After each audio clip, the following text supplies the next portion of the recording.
Hello friends, welcome to our channel দুষ্টুর রান্নাঘর। আজ আমি তোমাদের জন্য বানাতে চলেছি অসাধারণ স্বাদের বেগুন ও আলুর রেসিপি। একবার বানিয়ে খেলে মাছকেও ভুলে যাবে। তো চলো শুরু করি আজকের মজাদার রান্না। প্রথমেই আমরা বেগুন এবং আলুগুলোকে এইভাবে কেটে নেব।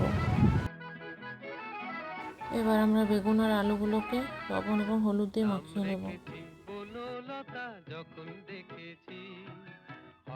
এরপর কড়াইতে তেল দিয়ে আলু বেগুনগুলোকে ভেজে নেব। অন্যদিকে পেঁয়াজ, আদা, রসুন ও কাজু বাদামগুলোকে বেটে নেব। এদিকে বেগুন, আলু এগুলো ভাজা কমপ্লিট, এগুলোকে অন্য পাত্রে তুলে রাখবো। এরপর কড়াইতে তেল দিয়ে গরম মশলা, শুকনো লঙ্কা ফোড়ন দেব। এরপর দেব কাঁচা লঙ্কা ও টমেটো।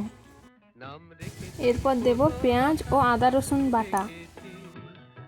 কিছুক্ষণ পর দেব লঙ্কা গুঁড়ি ও হলুদ গুঁড়ি।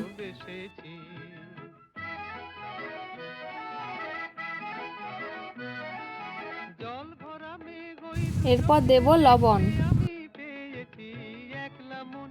এরপর দেব কাজু বাদামের পেস্ট।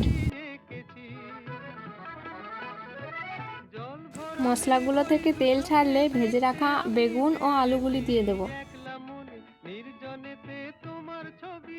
এরপর কিছুক্ষণ কষার পর অল্প জল দিয়ে দেব। এরকম কিছুক্ষণ ফুটিয়ে নেওয়ার পর একটা সুন্দর গন্ধ বেরোবে। এরপর রেডি অসাধারণ স্বাদের আমাদের আলু বেগুন তরকারি।